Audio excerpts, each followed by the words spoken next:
kababayan, magandang umaga sa ating lahat. Ayan o, ang ganda ng ano namin ngayon, destination. Nandito naman kami sa harap ng dagat. Napakatahimik o. Ipinasya lang namin yung kambal. Lagi na lang sa loob ng bahay. Diba? Oh, ang ganda.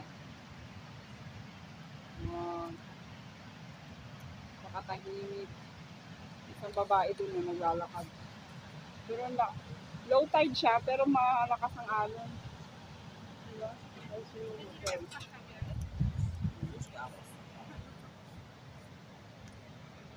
Kita, huwag kang makita.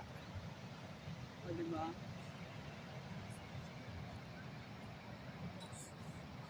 Ang ganda. Picturean mo nga kami ng kabalte.